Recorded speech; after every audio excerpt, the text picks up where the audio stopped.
For our COBT viewers and listeners, it's Maynard, Mike, and Gabe Collins here with something we're super excited about. We've got Eyck Freymann with us. Eyck is a Hoover Fellow at Stanford University. He's also the author of Defending Taiwan.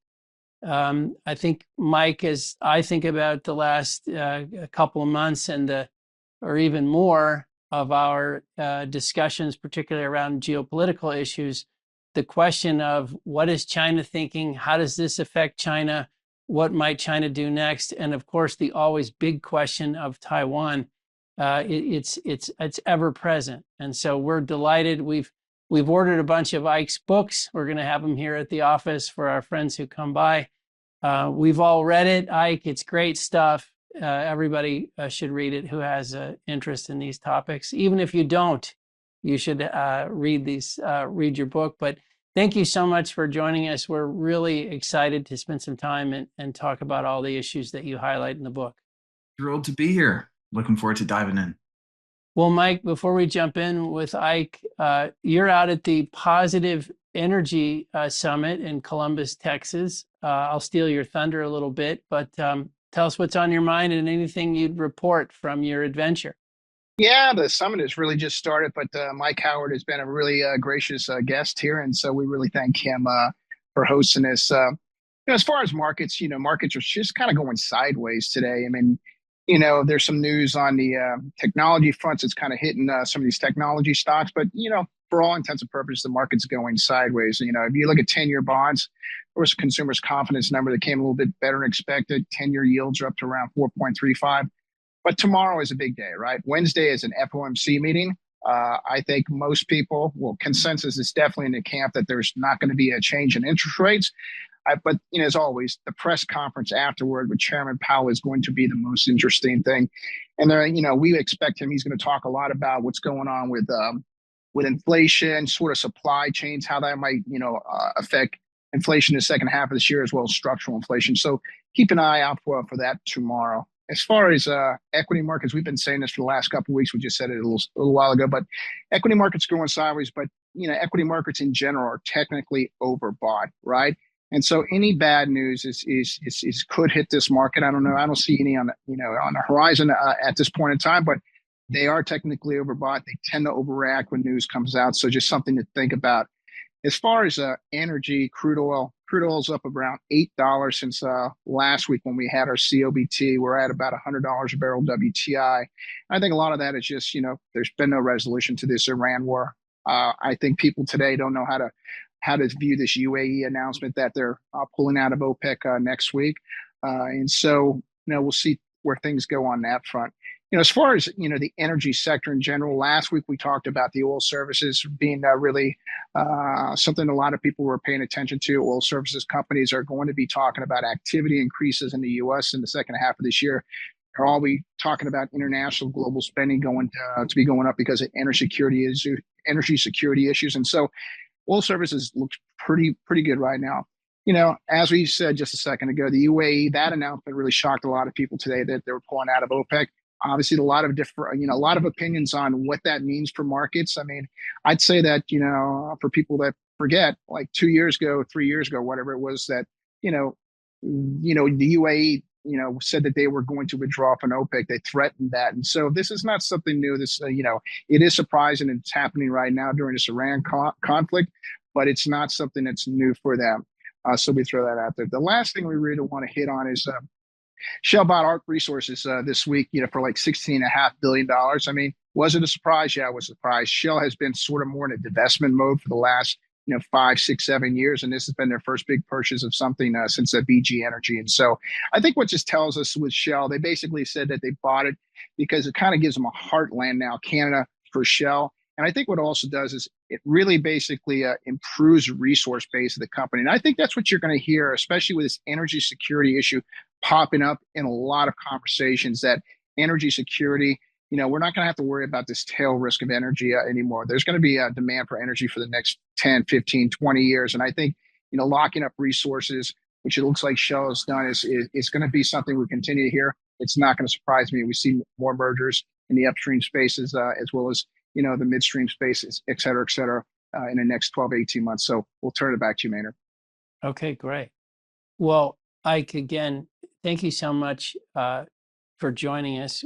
We did not know that you and Gabe were already friends. We just reached out, and we got lucky that you were available and returned our call. And now we've read the book, so we're excited because we feel smarter about this. It's an issue that everybody wonders about.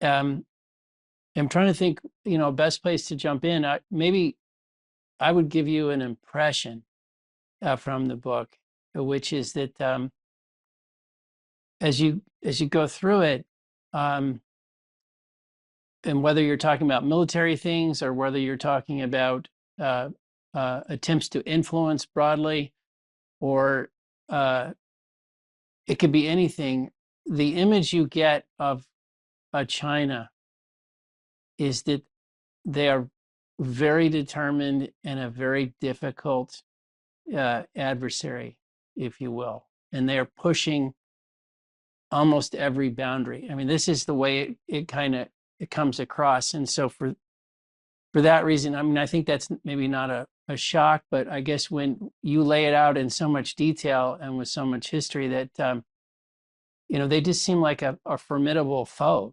for lack of a better way to kick this off. Maybe that is the way to start, Maynard, to understand the scope and the scale of China's ambitions. Because one of the key takeaways of the book is that this is not just about Taiwan. This is about the broader shape of regional and world order. Xi Jinping has a project. He calls it national rejuvenation. He wants to achieve it by 2049, the 100th anniversary of the founding of the PRC. He sees himself as a world historical agent of China's rejuvenation.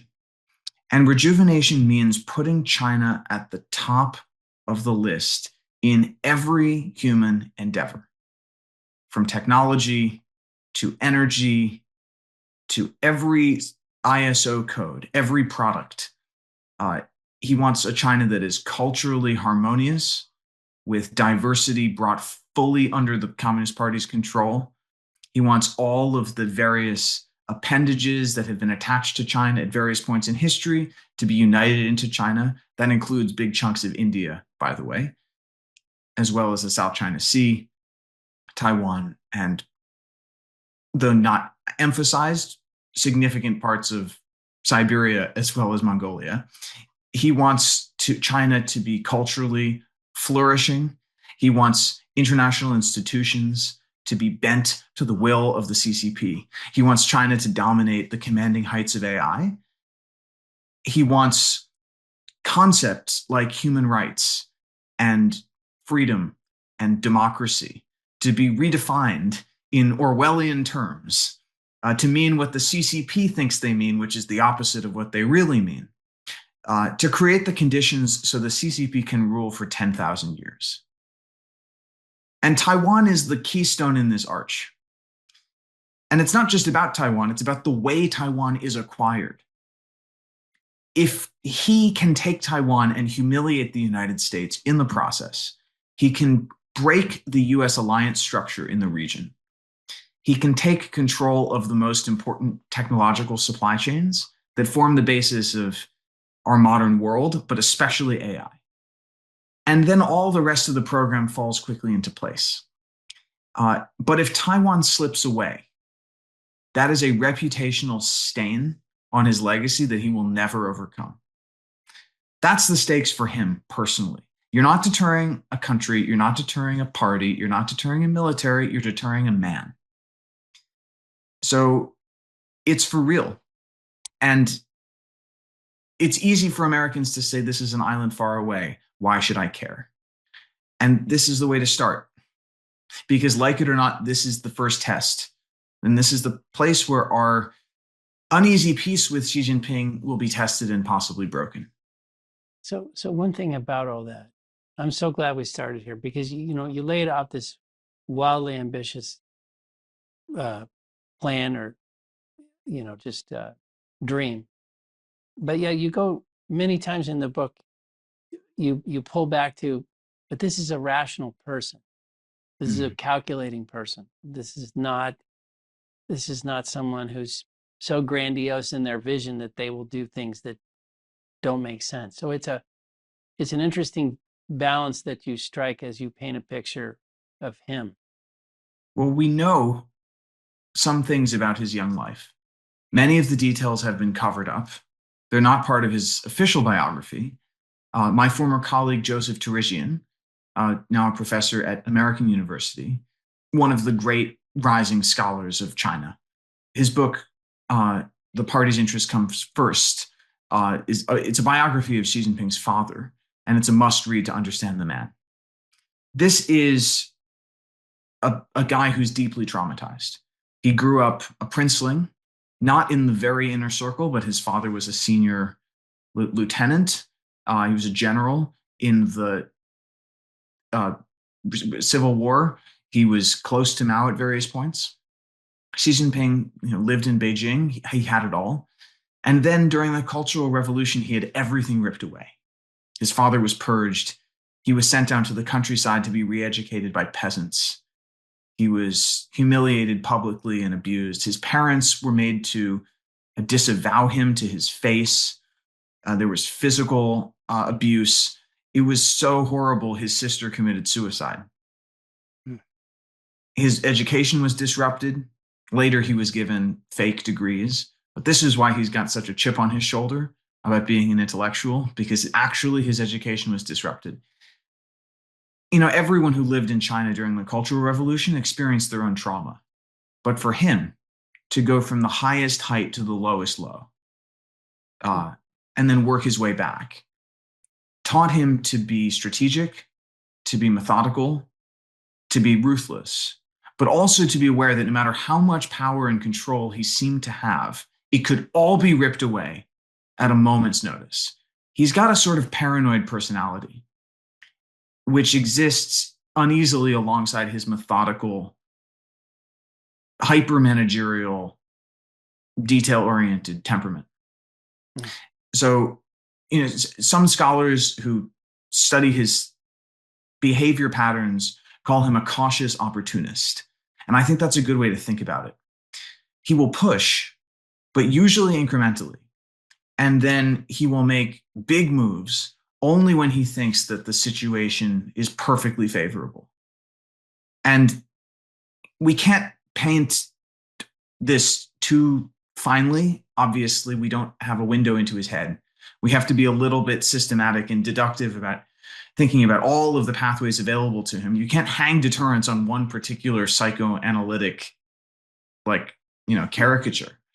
But it, I think, is a picture of a man who can be deterred if he sees enough compounding risks that he struggles to make sense of. And the difficulty is he cares about all of this stuff, and we don't know what he cares about most. So the basic argument of the book is to deter a man like that, you need to show him that if he crosses your red lines, it could potentially lead to catastrophic failure. And the way to do that is to layer different kinds of threats and risks on top of each other, so he can't see through it to get a clear path to victory. But it also means you have to be very systematic, because he may persuade himself that there is some pathway on the scenario tree that leads inexorably to victory. And then if he calculates that, he might move, even if you have foreclosed the other 99% of the ways. And I haven't read any other account that goes after deterrence against him in the same way, but I really think this is one of the most important original claims of the book. Even more than Vladimir Putin, he has created a personalized dictatorship where he has no more internal constraints. So we have to take seriously what he says. So much in this. One of the things, so maybe while we're painting the picture of the threat or of the adversary, of the scope of the problem, and talking about him, the other thing that you share is, it's not a ton of the book, but the alliance between Russia and China. Mm-hmm. It jumps out at you like, oh boy, that's a bad problem. You reference, it's the first time you have a three-way nuclear power standoff now, 1 against 2. The Russians are helping the Chinese build submarines. The Russians are going to supply, oil and gas. I mean, there's just a lot of ways in which these two are connected. And then, of course, there's Iran and North Korea. But as we paint the picture of the threat, do you mind talking about the Russia relationship in particular and how you see that? Absolutely. And maybe I can tee up Gabe here, who knows a lot about both these countries and their historical interactions. I've done a lot of thinking about this relationship in my first book. Also in my next book, there will be a big focus on Russia-China. It's a fascinating dynamic because there's a public story and a private story, and they don't really correspond. Historically speaking, Russia and China have not been friends. They have been rivals in this great game over Central Asia. China is very much aware that it lost vast tracts of its northern lands to Imperial Russia through unequal treaties in the 19th century. They have not forgotten that. And in the 20th century, even when the Soviets and the communist Chinese were working together, they were uneasy in their relationship when it came to Central Asia. So the patch up in their relations is relatively recent, and it has mostly to do with two things. One, Russia's collapsing international position that really became obvious after its move against Crimea in 2014, which gave Vladimir Putin no choice and forced him into the arms of Xi Jinping, even though he's racist. He personally looks down on the Chinese, and his security services were like, no, sir, please don't. And then on the other hand, Xi Jinping, from what I hear, just thinking that Vladimir Putin is a badass. I have heard accounts of this. Personal admiration. It's just very personal that when Xi Jinping took power, he looked at Putin as this role model character of a guy who came up through the security services, who's macho, who's respected as a real man by his own tough guy lieutenants, someone who keeps his people in line and can essentially play a bad geopolitical hand with panache. And I have heard from people who have observed them, ex-intelligence community people, that Xi Jinping, especially in their early interactions, was really studying from the Putin playbook to learn how to be the top guy. Yeah. And that, I think, dynamic was established early, and it's one reason why Putin likes hanging out with Xi Jinping. So they clearly have a bromance of sorts, and they've interacted with each other in person something like 50 times.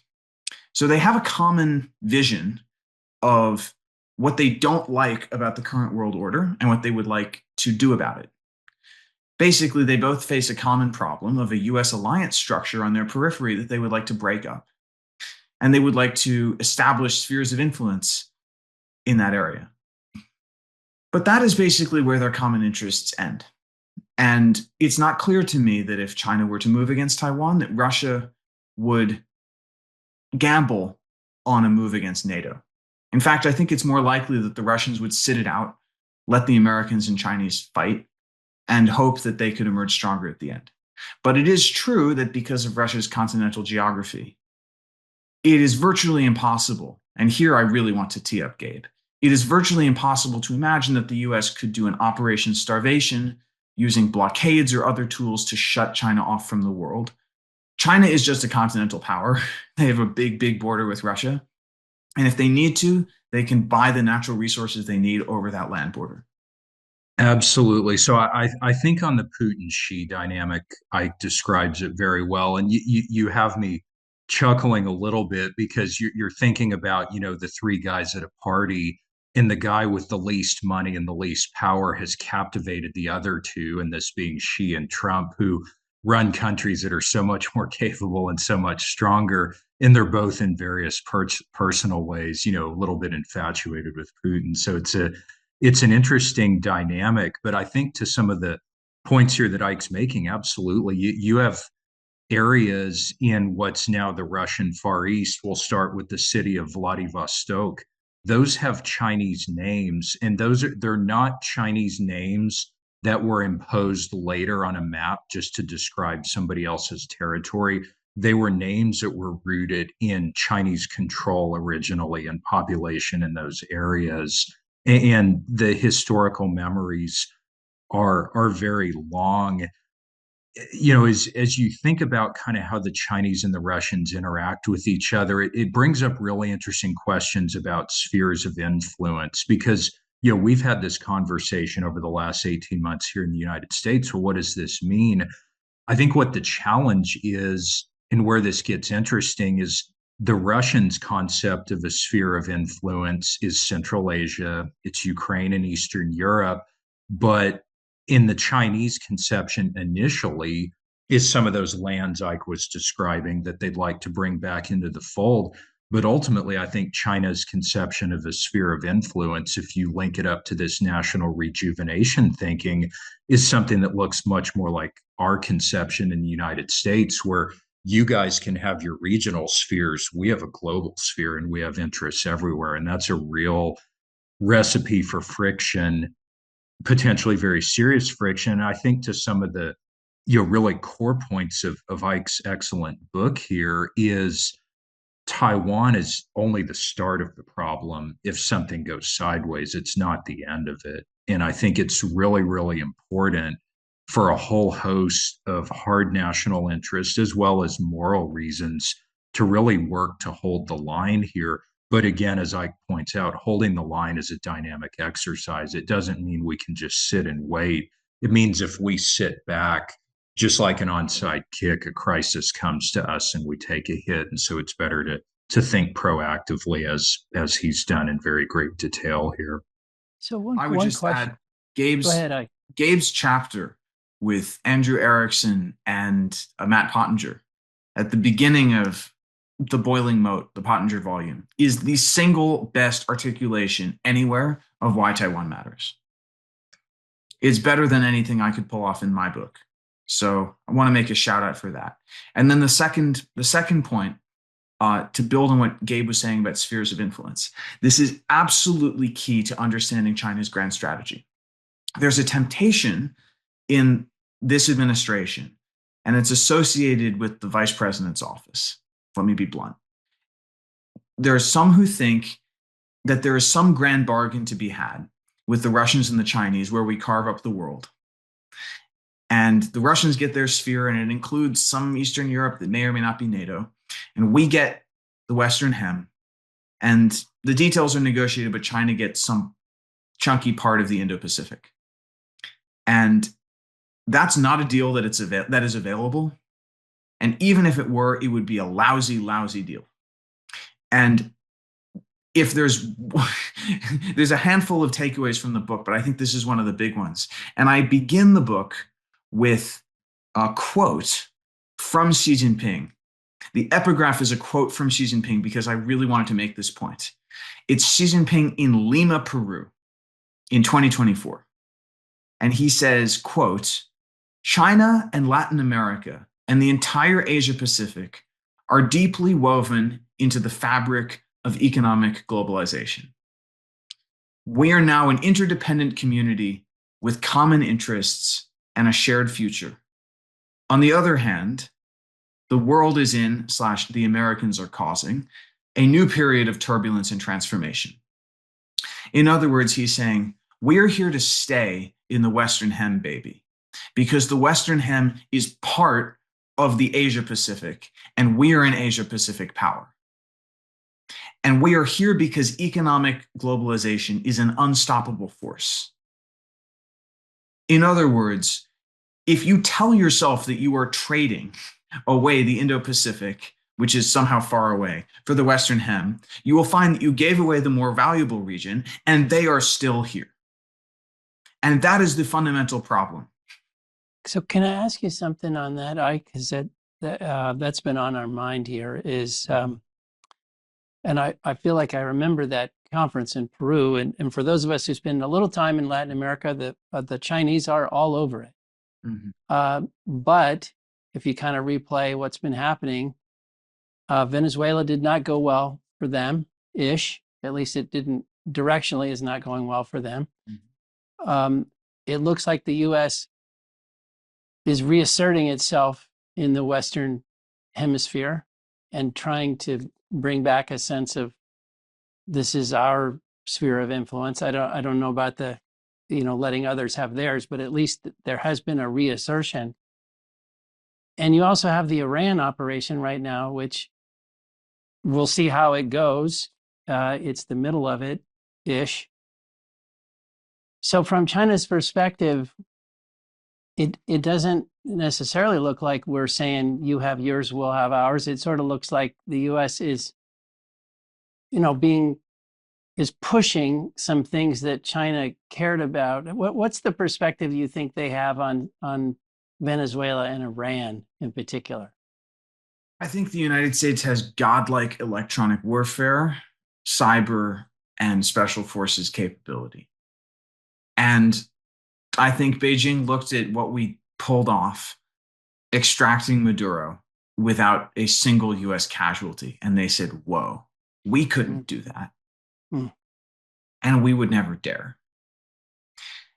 I think they're concerned about the precedent that was set because they depend on oil resources around the world, oil concessions that they don't, strictly speaking, have a position to defend conventionally. They don't have large forward deployed PLA positions around the world. They don't have global basing. They don't have logistics, as they have experienced at various points, including when Libya fell apart. Just evacuating their civilians is challenging.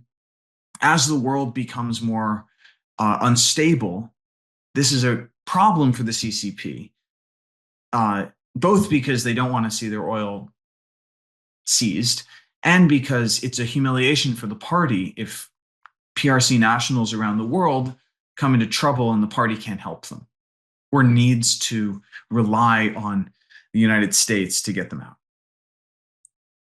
Let's be very clear. Venezuela was vastly in arrears to China. Venezuela owed China lots and lots and lots of money that China was never going to see. And that had been written off. I was working on this a decade ago when I started doing Belt and Road stuff. And people were saying a decade ago, yeah, they're swapping the loans for claims in oil. But sooner or later, there's going to be a political transition in Venezuela, and the new guys are going to default on the old debts. I think China had written it off. The broader story about China in LATAM doesn't have to do with oil. It has to do with presence in the critical infrastructure and technology supply chains more broadly. As we are discovering with the Hutchison deal, it's just really hard to dislodge them from critical infrastructure. When that's the Panama Canal you're that's talking the Panama about? Canal. I mean, look, I give the Trump administration a lot of credit for this one. It was nuts that we let the Chinese establish a position on the Panama Canal, which we depend on not only for our international trade, but to deliver stuff from the East Coast to the West Coast. I mean, that's nuts. And to get them out makes sense. And the way that the administration approached doing that, I thought was very clever. I'm not a lawyer, but seems very clever. But China is now squeezing Hutchison. And from what I last read, it's not clear exactly how this will play out. And the difficulty is China has just been very smart, and they have gotten smarter as a creditor, restructuring certain debts so that it's hard for countries to default.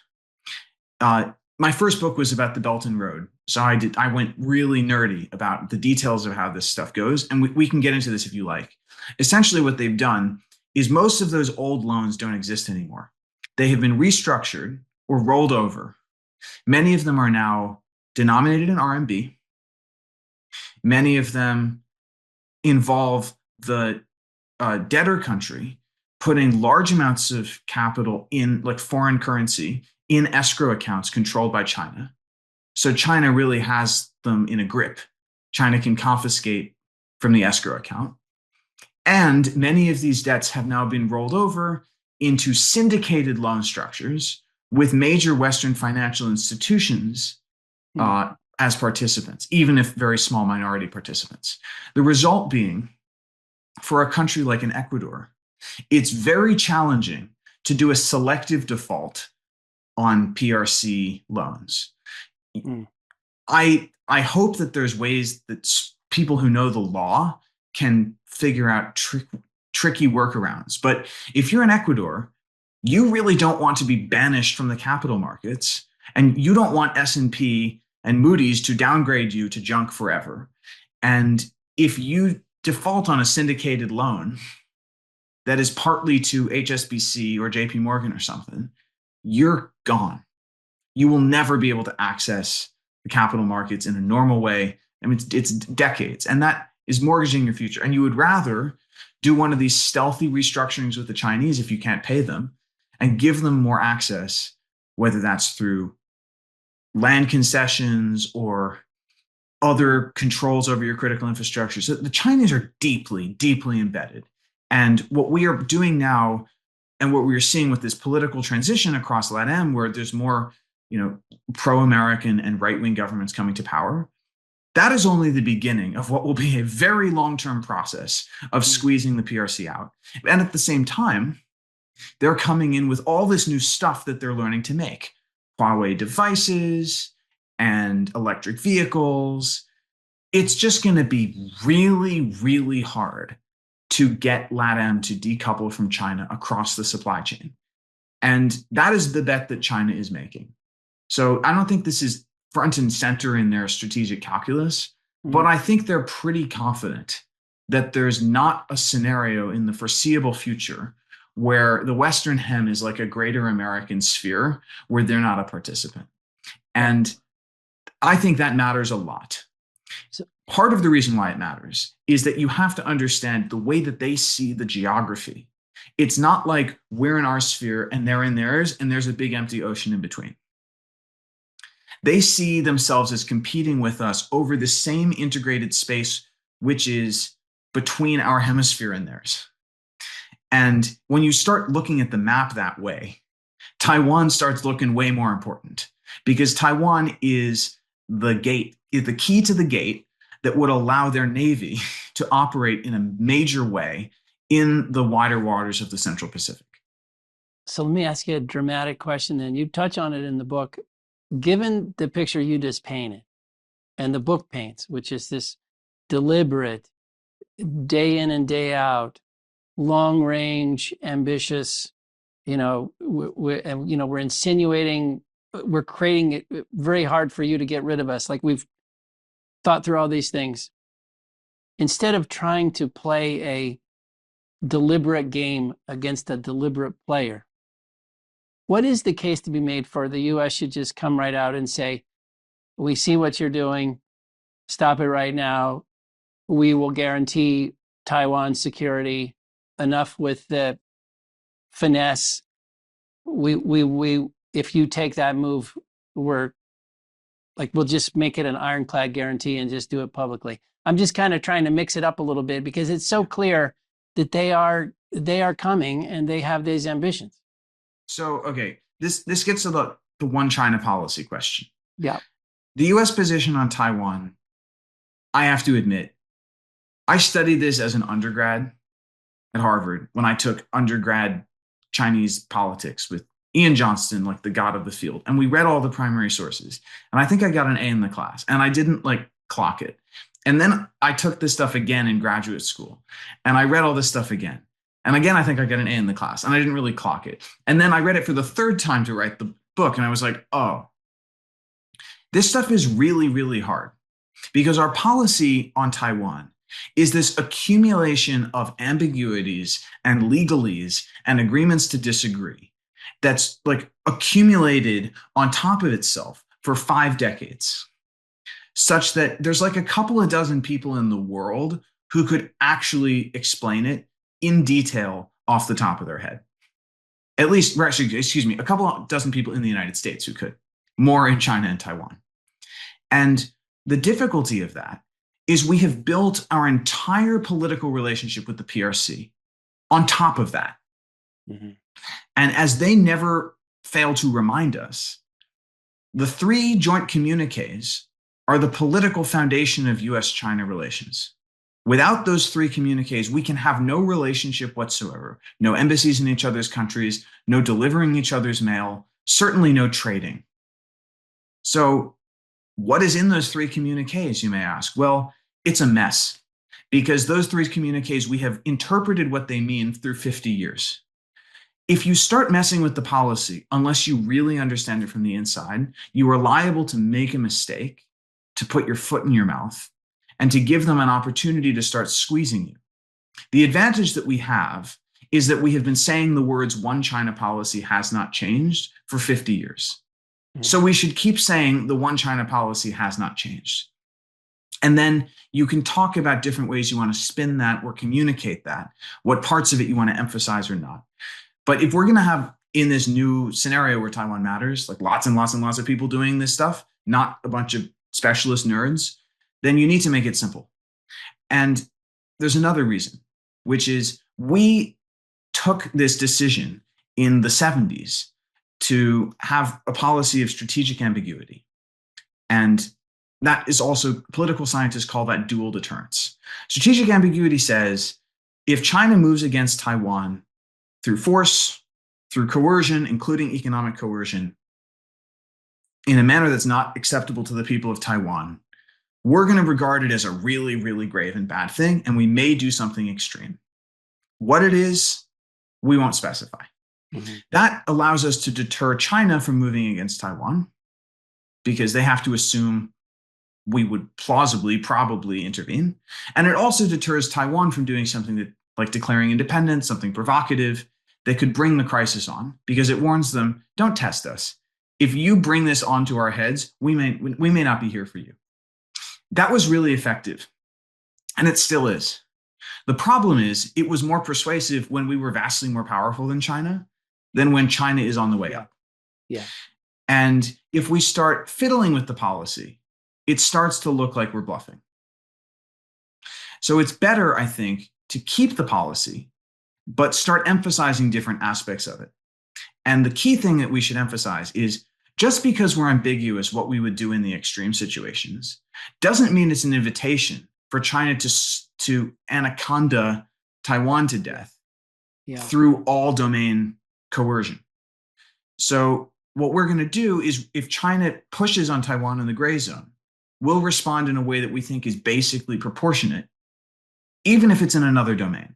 So if China squeezes the trade in and out of Taiwan, maybe we respond with more trainers on the ground. It's responding in a different domain, like in a different dimension. But the idea is there's no such thing as the status quo, really. There's just the dynamic, fluid situation. And we want that situation to be stable, not unstable. So there's some elements of this, like how you can tweak it. It gets kind of finicky. And one of the challenges of this is, like, a whole bunch of people who do this at the State Department are going to have to do their homework. Ike, I just want to kind of build on that deterrence thought process you had. I know the book is really kind of built on this, 4-pillar framework, of deterrence. Maybe you can discuss each one of those individually, and maybe talk about. It seems like if you don't have all four, nothing really works here, and maybe talk about how that it maybe doesn't win the war, but it prevents a crisis, or maybe if it prevents a crisis, it does win the war. Maybe some thoughts there on the book. All right, great. Let's get into it. 4 pillars of deterrence. They're like diplomatic or political, conventional military, strategic, and economic. And let me just give you the very high level frame, and then we'll get into it. The diplomatic part is basically keep saying one China policy, respond in a proportionate way if China pushes in the gray zone, reassure Taiwan by telling them, we still have your back. There's all this stuff that we can do with you in line with our longstanding norms, energy partnerships, technology partnerships, people going back and forth. That's great. Help them build up their defenses, and then build our core coalition. If we had to fight, we would have to fight with the Japanese, with the Australians. The Filipinos would be deeply affected. The South Koreans would be deeply affected. The British would be exposed to a financial crisis. We've got allies with different equities in this game. We should not be leaving them on the side and presenting them with a are you in or are you out plan. We need to be consulting with them to show China that we actually have a bigger coalition. And in the event, if we have to do something like decouple from China, this is our team to do that. The conventional military stuff, well, Gabe has written really well about this. And I think it's broadly understood what we have to do. Our defense industrial base is hollowed out. We don't make a lot of stuff in the quantity that we need to. We have some real problems with our workforce. We need to shift towards big, lumpy, easy to kill platforms to smaller, more attritable platforms that we cannot be updated and work with AI. And we have to maintain our advantages technologically in space, in undersea, and in cyber. That is essentially how we get qualitative overmatch over the fact that China has more ships, more planes, and stuff. In the nuclear domain, or the strategic domain used to be nuclear. It used to be just mutually assured destruction. I have nukes, you have nukes. We can each survive a first strike and respond. That means no one wants to move first, so it's stable. The world now is more complicated because our nuclear forces depend on space-based systems and computer systems that can be attacked, including by cyber attacks. So space and cyber and AI are now bound up together in this question of the nuclear balance. And the really hard question is what AI means for the strategic balance, and we don't know that yet. And one of the conclusions of that chapter in the book is this is a concern. We need to study this. We need to be consulting with the Chinese. For now, we want to stay as far ahead as we can in AI, but as we learn more about how this interacts, especially cyber bots, we may need to do arms control. We need to be open to a range of possibilities. That's really key because if you don't have nuclear superiority and a stable balance, any crisis scenario risks going nuclear. And then the fourth is economic. We have this tendency to think about economic deterrence as like an economic nuke. Here's all these sanctions that we could do to China. Here's all these ways that we could punish them. And yeah, those tools exist and they're obvious, but they would also hurt us very badly. And they would hurt our allies very, very badly. And I think that's not actually politically realistic in most of the scenarios that I think are most likely. So the extreme punishment scenarios, they're all well and good, develop them, keep them on the shelf. But you also need to develop economic plans that will be suitable if the president says, yeah, I want to defend Taiwan, but I don't want a global financial crisis. If we have to decouple from China, if this relationship turns abusive, we have to divorce them. Divorce is expensive, divorce is difficult, sometimes divorce is necessary. How do you divorce them? I mean, forget divorcing them all at once. How do you divorce them even 10% or 20%? We need a concept for how we would do that in a way that wouldn't shatter all the supply chains so we have no medicine for 5 years. And the book proposes a way to do that I call avalanche decoupling. When you read the book, you could have called the book in a way like Wake Up Call, right? Because you not only point out, that's just my observation, but you point out the strength of the adversary, how they have penetrated so much of our world, how there are areas where they are ahead of us, how the problems that we will have to solve to face them are many years in the solving, right? Like things like our industrial base. It just seems like this needs, because as you say, it's not really a book, even though it is a book about Taiwan, it's a book about a global competition with China. And if this was a game and it was the end of the first quarter, it feels like we're behind. We have some advantages, but they continue to gain strength. Do you find in policy circles and in Washington, D.C., and with defense officials and anyone else, is the appreciation of the scope of the problem what it should be? Yes and no. There's an acute understanding in Washington that the military balance is too close for comfort. The smart people who understand the range of capabilities seem pretty confident that even after the US has blown through many of its magazines of long-range munitions in Iran. If, God forbid, we had to fight China, Taiwan is becoming a harder target by the day. And we could make life very miserable for them, such that they would not have a win in a conventional sense. But there is a question about how long we can sustain that and the price that we might have to pay. And to this administration's credit, though I think it was a mistake to use all of these munitions in Iran, they are doing an enormous amount to get the defense industrial base activated, to bring defense tech companies into the game, give them pathways to sell to the Pentagon, moving faster, unclogging these blockages in the supply chain for things like missiles that have accumulated over decades that no previous administration has addressed. I mean, credit to them. This is hard, hard stuff. I wrote a book. My last book was called The Arsenal of Democracy, Technology, Industry, and Deterrence in an Age of Hard Choices. And it basically nerded out over the defense tech and supply chain stuff. My editor was like, no way this is all going in your Taiwan book, man. Like, this is too technical. But having looked at that in detail, we concluded $250 to $500 billion over 5 years, which is a lot of money, but not that much money in the scheme of things. 250 to 500 billion over 5 years.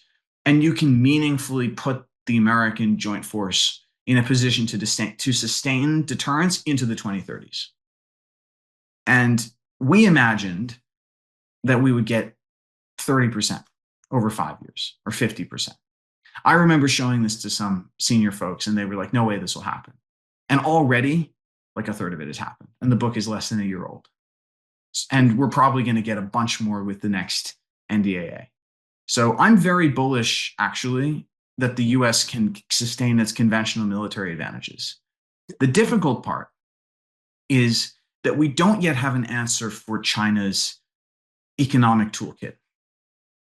What I think China can do is orchestrate a crisis which is not an invasion, which is not a blockade, which creates a situation where they will take control of Taiwan unless we choose to accept a war and or a financial crisis. And that is how they get Taiwan and its semiconductor base for free. That is how they take over the commanding heights of AI. They dare us, try us, blow up the semiconductor fabs in Taiwan and cause the recession. And all that good stuff with the markets going sideways that Mike was describing at the beginning of this call, all of that ends. No more OpenAI, no more NVIDIA. So they're gone. Gabe, you should jump in here, but maybe I just clarify this scenario a little bit with us, because the other thing the book shows, right, is that a true military invasion on their part is massive in scale. It would be the world's largest such operation, and doesn't really go with trying to reunite the family by attacking a quote member of the family. So like, you kind of point out why it's hard for them militarily, but what is it exactly they could trigger? Like, talk about this one more time. So some people have called it a quarantine. Maybe a better term for it is indirect control. The idea is they say one day, as a matter of PRC law, anyone and anything that comes and goes from Taiwan has to clear our customs. That's it. We're not saying you can't send energy and food to Taiwan. We're not saying you can't send chips out of Taiwan. We're not breaking any supply chains. We just want you to ask permission. And the day that they do that, FedEx and UPS and United Airlines and Maersk and MSC and everyone who moves people and stuff in and out of Taiwan is going to start asking permission. Because if you're the CEO of FedEx, how are you going to explain to your shareholders that it's in the interest of their shareholder value for you to pick a fight with a nuclear-armed country? So the difficulty is, if the private sector just complies with this, 90-something% of who and what comes and goes from Taiwan gets sucked into the black hole, never to return. That's not a reversible thing. And it is then up to the United States to decide what to do. If we pretend like that's fine, like we don't want to accept the war or the financial crisis, then nothing happens at first. except in 6 months when China's like, oh, sorry, we need to inspect that shipment of NVIDIA chips. I know they're export controlled to us, but actually we want them. And then they can turn the dial over time and we're checkmated. And the challenge of this is that any response that we make, military, economic, or both, that is what causes the panic. So is the president willing to press the big red button on the Resolute desk that says the financial crisis that ends my presidency? Mm-hmm. And the only way to deal with that scenario is to make ourselves more resilient to that shock so that that button looks less big and less red. It's the only way. You have to treat it like it's a COVID-style event. And then you need the Fed to do 13-3 emergency authorities and swap lines like they did during COVID. And then you need Congress to work with Treasury on a big CARES Act style thing because people are going to lose their jobs and it's not their fault. And you got to work with the Japanese and the Australians and others. And you got to treat it like an exogenous shock and say, okay, we're going to cushion the results of this. We're not going to impose devastation on the American people. But that probably means that you have to refrain from doing some of the punishment stuff against China. And in that scenario, if the president is like, okay, well, I'm willing to respond so China can't get the fabs or whatever, but we don't want the recession in the United States, then the question becomes, you're not decoupling from China on day one. But how are you going to decouple from China by day 1000? You need a way to do it over time in a way that doesn't break the markets and the supply chains. And the only way to do it is avalanche decoupling. Avalanche decoupling is not with a tariff that suddenly goes to 200%. It's with a tariff that moves gradually every month and never stops moving. You have to phase it in. That's the only way to do it. What I was going to add to what Eyck is saying is I think what he's describing is if we're using the divorce analogy, this is the point where you start sleeping in separate bedrooms and hiring lawyers, and then it kind of goes from there. But I think there's something it's either that or where you move one piece of your stuff out a day. You don't take it all out on day one. And you don't start with the bad cutlery. You start Correct. With your family heirlooms first. Correct.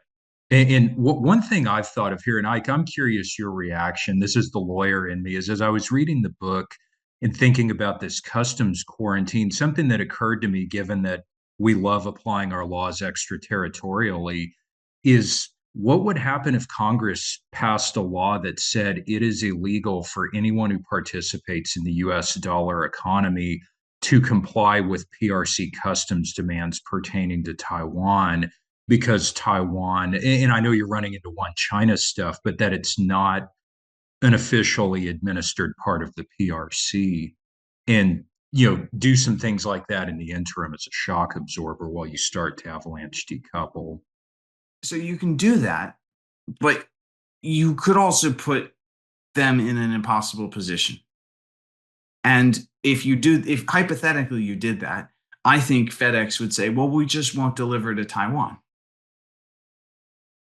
FedEx, like, what is the best way for FedEx to do this? They don't want to fight with Washington. They don't want to fight with Beijing. So they're just going to say, oh, technical issues. We're not delivering to Taiwan until this is addressed. And then the United States is imposing a blockade on Taiwan. And it's our fault. Okay, that's a good point. Or perhaps we end up with what we've seen in the venture capital and private equity worlds, where we see these splits where you suddenly have the China office and the rest of the world office, and you're not quite sure how they still actually link to each other. The fundamental problem is if Beijing is like, you can only deliver to Taiwan, but only on our terms. It's got to go to Fujian first and then come across. Then that's the only terms in which anyone's going to deliver to Taiwan. And if you say you can't do that, then people will say, well, we just won't deliver to Taiwan. Taiwan's not that big of an economy. FedEx will survive. FedEx will survive not delivering to Taiwan, and the markets will panic. But then it's economic pain that is absolutely agonizing. And we are the ones who have to sustain the will to do it for an indefinite period because we can relieve it at any time and just submit. And that is not the game of economic pain that you want to play with the PRC. It's just not. And Taiwan has a very limited amount of energy. They're doing more, but they can't last on their own supplies forever. Mm-hmm. The only way to think about this is there are some extreme blow up the world scenarios, which may not work, but which you should keep on the table because they have deterrent effect, because who knows, we might just be crazy enough to use them. Mm-hmm. And then there's the scenario that we would actually probably want to follow, which is the cushioning the effect for our own economy and our allies, and then setting in motion a process to break our dependencies on China as fast as possible, starting with the most critical stuff first, in a way that is as fast as our people will handle. And I think that's the only way to do it, because we tried on Liberation Day to do the sudden divorce, and we chickened out 5 days later. That taught Beijing, okay, they can't do it fast. So if you can't do it fast and all at once, and you don't want to completely surrender, the only alternative is to find a way to do it incrementally. I'm just curious, Ike. I mean, the book's been out, what, a couple weeks or something like that? I mean, I'm curious if, what kind of feedback have you gotten from just readers, from government, or whatever the case may be? Is this sent us? It's kind of shocking me a little bit, sent a little chill down my spine. I mean, what is the feedback so far? It's been incredibly exciting. It's hard to believe it's been only 2 weeks. I've been in like 7 cities, given a lot of briefings in basement rooms, and that will continue. I think the overarching feedback has been very positive. When I go to the Hill, I talk to everyone from the most progressive Democrats to the most fire-breathing MAGA Republicans. And basically everyone is on board. There's disputes about details, but with the basic idea that this is our number one geopolitical challenge, that Taiwan is this hill that, like it or not, we will have to defend if called to, that our military preparations are not moving fast enough, that there's gaps in the contingency planning on the economic side. Everyone gets it. What's hard is figuring out the details on the economic side, because there's no one office in the US government that's responsible for that. It's too big. What we're really talking about is if relations with China breaks down because China goes rogue, which could be over Taiwan, but it could be for any other combination of reasons. If relations with China break down, what's the contingency plan? The day that things break down, the international economic order that we have enjoyed since the end of the Cold War is gone. It's gone. It's not coming back. It's over. And what comes next?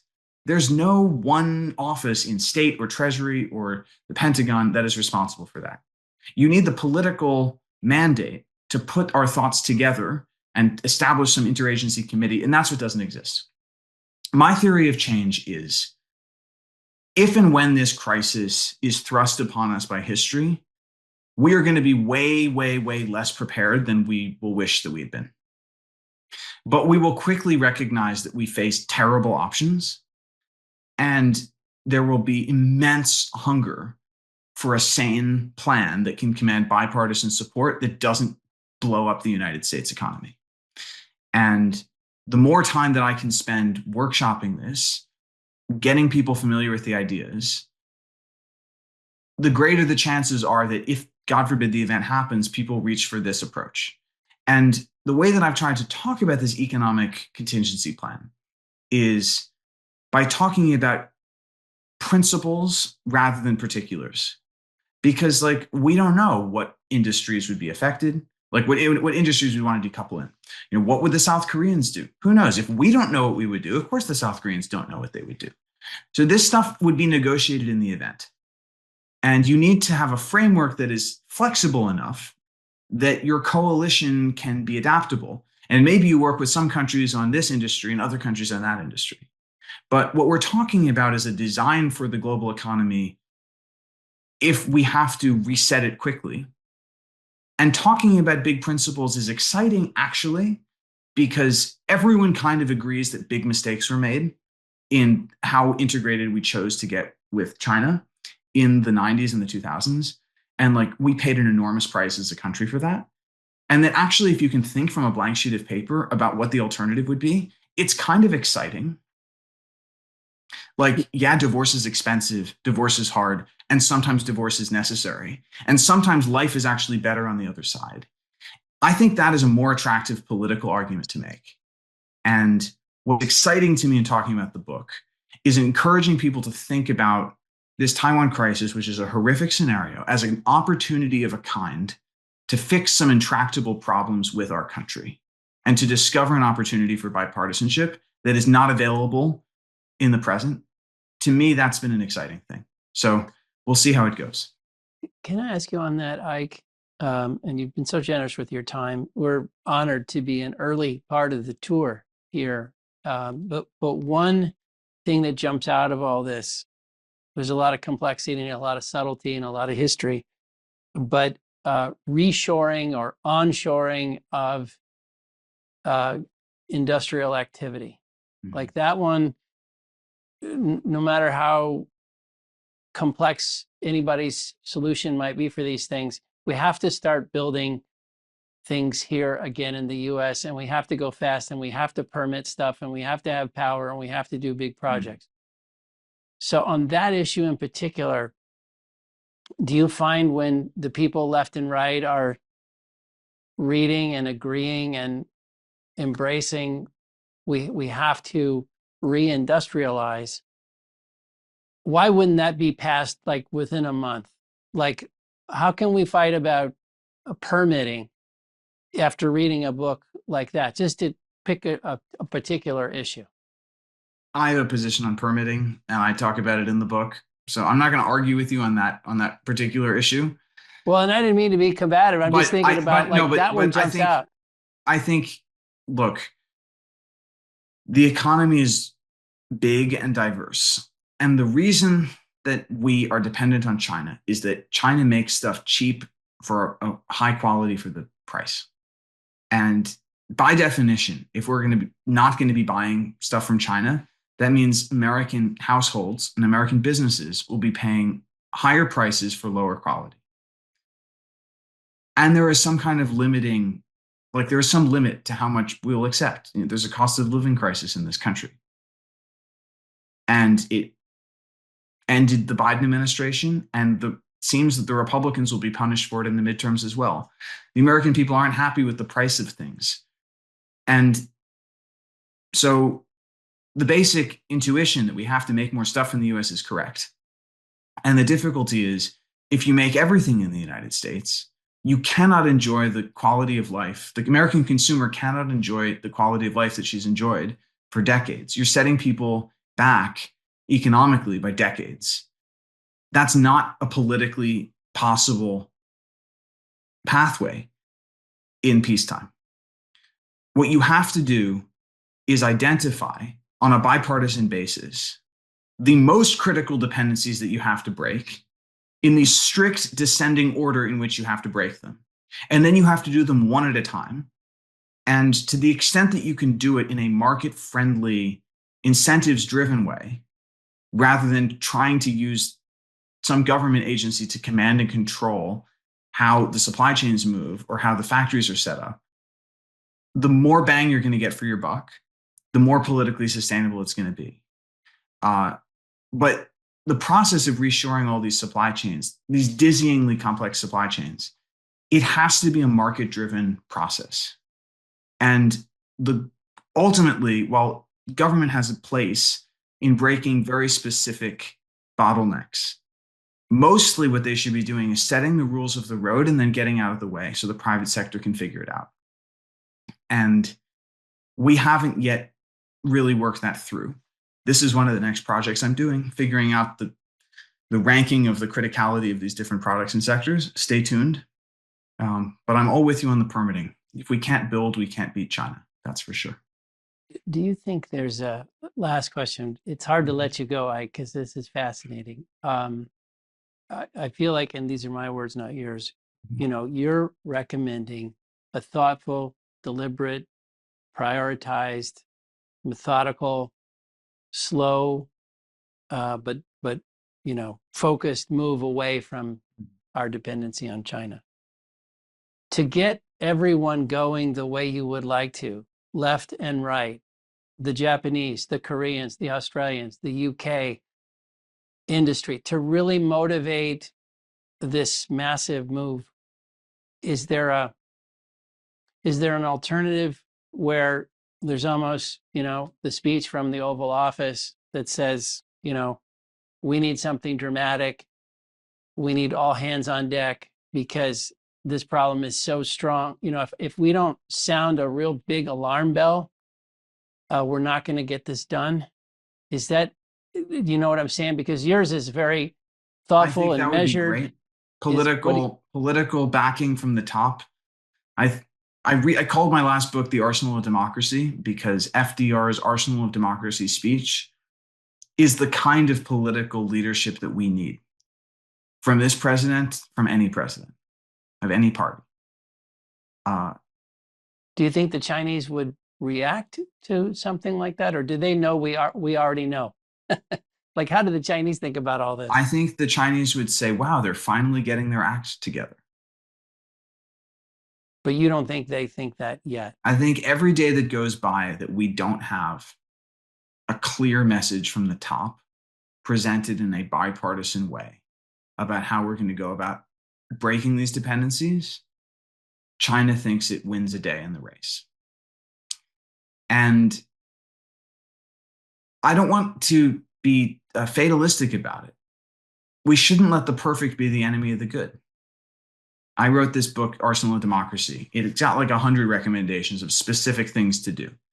Workforce academies to train people to build certain stuff in the submarines. It's 100 things like that. But if I get 60 of them, I'll be happy. It's better than 40. And if I get 80 of them, great, I'll be happier than 60. This idea that I sketch out called avalanche decoupling, I present this, the most pristine, perfect, in theory, version of it. Obviously, in the real world, it's going to be messier because the real world is messy, and that's okay. But if we don't have an idea of where we ought to be going, and if we don't have a political leadership that explains that and explains why, then it just gets that much harder. Any last teaser comment on what the Trump Xi Jinping summit, if it happens, like what are they talking about? What happens? Is there anything meaningful in it? Any teaser there? Well, the president is unpredictable. That is his genius or his curse, depending on how you look at it. And I think China wants to play him over the course of 3 or 4 summits to get a big concession on Taiwan. I think they want to give him the greatest show on earth, drone shows and marching bands and gold bars and the rest. They want to impress him with the power and technological sophistication of China. They want to be good hosts. They want a deal to extend the trade truce. They want some kind of dialogue on AI and nuclear weapons, which I think makes sense. And they're going to play the long game on Taiwan. And I just hope that he's well advised that any concessions that he gives them on Taiwan, they will pocket and they will come back for more. There's an old book I used to read when I was a kid called If You Give a Mouse a Cookie. Oh, yeah. If you give a mouse a cookie, he comes back for the whole pack. And that is how the PRC will be if you start meddling with the one China policy. So the move is just to say, thank you very much for the party, Xi Jinping, but our one China policy has not changed. Well, the book is fantastic. We're all, to Mike's point, we all feel there are these moments when you read something or you get exposed to something or you have to sit down and absorb something where it really changes your outlook. And this is one of those moments. So we really want to thank you for writing the book, for spending time with us. We're delighted to have connected with you and made a new friend. I appreciate that very much, Maynard. Thanks so much for the conversation. Mike, I think we may have lost Gabe. And thanks to anyone who listened in. Be in touch if I can be helpful. Eyck, we'll look forward to getting together with you either here or in Houston or wherever we do it. Stanford, we'll find a way. Fantastic. Bye for now. Thanks, everybody.